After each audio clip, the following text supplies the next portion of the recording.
It's day 19 of the 30-day solo podcast challenge. I'm David Hooper from bigpodcast.com, and my job is to help you grow a big audience for your message. The way we're doing that, it's via podcasting. And this series of episodes is going to help you clarify your message, which is the number one thing that you can do to attract and build a great audience. You'll improve your delivery, and you're going to build skills that will translate elsewhere. This is going to help your speaking. This is going to help the emails that you write, the blogs that you write. If you do books, it's going to help you organize the books that you do and better connect with the people who read them. If you haven't done this already, listen to the intro episode first. This explains the what and the why of everything happening here. bigpodcast.com/subscribe is where to get it. And also, make sure you don't miss any of the 30-day challenge. This is a system. I'm not just throwing random stuff out to you. I'm helping you to build the elements that you are going to use on your podcast. And as I mentioned, your emails, the books you write, the public speeches that you do, that will help you attract people, but also, once they're paying attention to you, help them get connected to you, help them feel like they know you, and encourage them to share what you are doing with other people. Everything's at bigpodcast.com/subscribe. I've got 3 buttons depending on how you get your podcast: iPhone, Android, and RSS feed. When you go to bigpodcast.com/subscribe, you will see the button for you. Previously, on day number 18, I talked about making a wish. What do you want people to ask you? What kind of work do you want to be doing more of? Just like a couple of days ago when we talked about jargon, you cannot assume that people who are listening to you know what it is that you want. You have to be very clear in your message. If you haven't already heard day 18 or day 17, where I talked about jargon, go back and listen to those. Again, bigpodcast.com/subscribe has those and every episode in this series. Today, the focus is missed opportunities. Sharing a story of a missed opportunity is going to help people connect with you. Everybody has had missed opportunities. Everybody's had those things that we've let go and wished that we hadn't. That stock or investment that you should have invested in. That job or that trip that you should have said yes to. We've all got stories like this, and by sharing one of yours, it gives listeners an opportunity to feel like they've got something in common with you, but also permission for them to share their missed opportunity stories. That's why this is important. It is another way to show your humanity. It's also a way to show people how you handle what some would say is something negative. So the question again, be thinking about this. What's a missed opportunity that you've had in life? Preferably something related to what you podcast about. I've talked about congruency on here. You want to be able to deviate. You don't want to have a podcast where every episode is a hardline episode, where you're completely focused on the topic and people don't see you as human. They don't know that you've got a life outside of that podcast. At the same time, you do want to have a purpose when you share stories like that. And if it can be connected to your podcast, if it can be something that brings people back into what you're talking about, but does it in a different way, again, not the hardline content, but in a personal way, that's really going to help you attract that audience. That's really going to help you connect with people on a human level.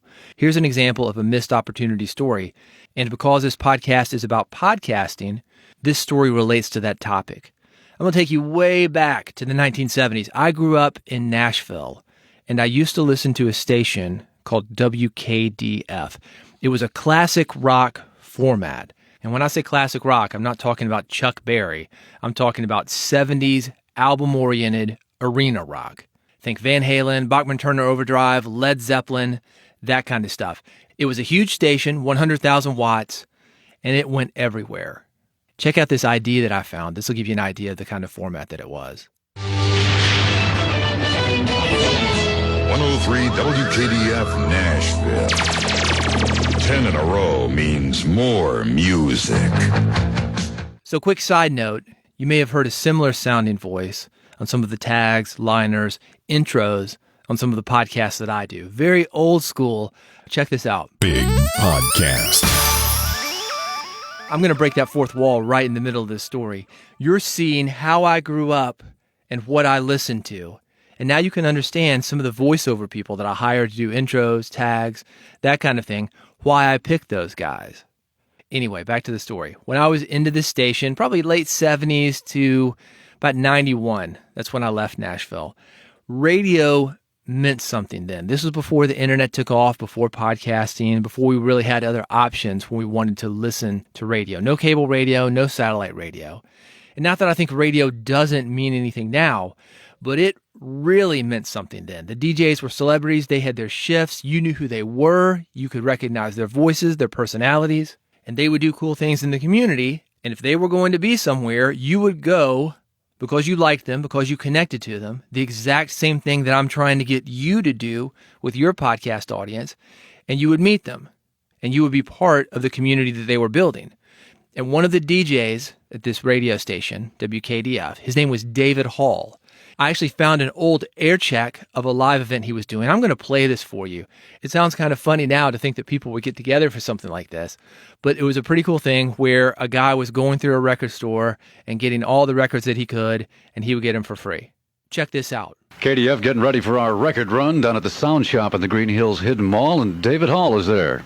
Steve, it'll be less than an hour now. We'll find out just how John Barrett holds up under the gun. He'll have 103 seconds to grab as many albums as he can from the Sound Shop here and walk out the door with them, absolutely free, from MCA Records and KDF. The Green Hills Hidden Mall, where we are, is near Kroger's in the Green Hills Shopping Center. The entrance to the mall is there, and then when you come in the entrance, just walk straight back, and the Sound Shop will be on your left with a big KDF logo in the window. I've got quite a few goodies to give away to people with KDF rock cards or KDF shirts, hats. All it takes is something with KDF on it, and you can have your choice of a Poco album, Under the Gun, the new one, a KDF license plate, a King Biscuit Flour Hour bag with a thermos tanning blanket, or how about a six-pack of Pepsi on a hot day like today? It's yours for the asking. Just come in with something with KDF on it. And while you're here at the Sound Shop, check out the albums. There's $1.03 off the regular sale price of most albums here in the Sound Shop. A $6.49 album or higher. Code D or higher goes for $1.03 off today only. So come on out and see us. Remember, the record run's going to happen in less than an hour, about 45 minutes or so. So come on down and cheer John on and get in on some of these deals. We'll be talking to you later. Right now, Cream's White Room on 103 KDF. That was David Hall from WKDF, Sound Shop, the record store he was talking about. That was a regional record store. We don't have those anymore. It was throughout the southeastern United States. I don't know how many stores they had. Not a ton, a few dozen maybe. Anyway, big enough to do promotions like this, like the DJs themselves, part of the community. And you were invested. You would go to a store like Sound Shop. The guys who were working behind the counter, they knew music, and they could advise you on what the cool music was. Again, we didn't have internet. We didn't have all these things that taught us about new music other than radio and record stores. So 20 years later, I've been dabbling around in radio, mostly doing radio promotion, but I'm starting my own broadcast show, the one I've talked about on here, Music Business Radio. That station, also in Nashville, is called WRLT. And David Hall, this guy that I used to listen to growing up, he is there at WRLT. He's transferred stations. He's the program director.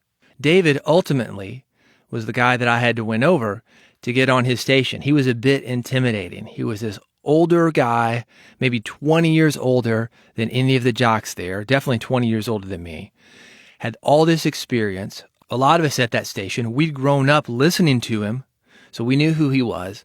There was built-in intimidation because of that, but he was also a man of few words because he was older. I don't think he connected to a lot of the guys at the station. So I want you to think about that, because here's what happened next.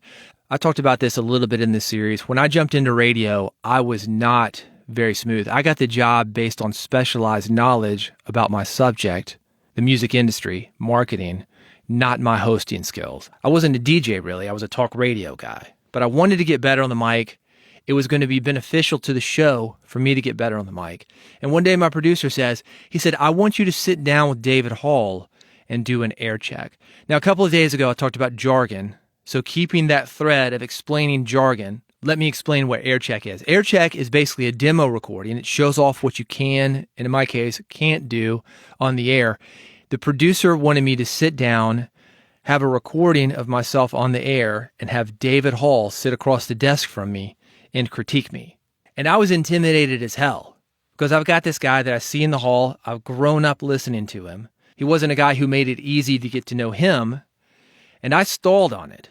And eventually, some time passed, and David Hall died. And when he died, all of that radio knowledge and all that radio experience, the things that really could have helped me, that died with him. That is my missed opportunity when it comes to radio and when it comes to podcasting. Who knows? Maybe it would have been an awful, traumatic experience, but you never know. It could have been a great one. On a positive note, when something like this happens, that is a great reminder to jump in on opportunities that you do have when they come up. And here we are. You're in the 30-Day Solo Podcast Challenge. We're on day number 19. Nice work on jumping in. Here is your action step. Get your pen, get your paper. I want you to outline the episode with 3 things. Every episode that you do needs to have the beginning, the middle, and the end. And I want you to think about that as you are outlining this episode. I want you to do the intro. For me, this intro was talking about how I grew up. I was listening to this guy, really respected him. He was part of my life, part of how I lived. Because radio was big. Music was huge for me. And this was the guy playing the records. This was the guy telling me where to go, what was cool. Come on out, be part of this community. A big setup, right? Then there's the meat. Getting to meet this guy. Getting to work alongside this guy. And an opportunity for him to help me doing what he did. Of course, I missed that opportunity. I was too scared to do it. And that's the wrap up. How did I resolve that? It's a great reminder not to miss other opportunities. So when things like that happen, even if they're difficult, I try to jump in. Side note, I've said this on every single episode, and I mean it. I am happy to air check your 30-Day Solo Podcast Challenge episodes. If you're following along with me on this, and if you go to bigpodcast.com and reach out to me, send me a link to an episode that you've done, let me know what you want me to listen for, and I will give you feedback on that episode. I want people in this with me. Yesterday, I talked about what do I want you to know. I want you to be part of this with me. I don't want to be the only guy doing podcasting. I think we as podcasters can make big impact on the world by having the conversations that we do. So if I can help you do that, and I think that I can, record an episode, send it to me at bigpodcast.com. Let me know what you want me to listen for, and I'll do it.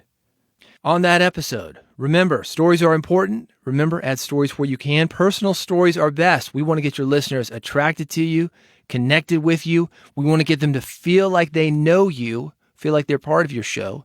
That's how you're going to get them to keep coming back. That's how you're going to get them to subscribe. That's how you will get them to tell their friends.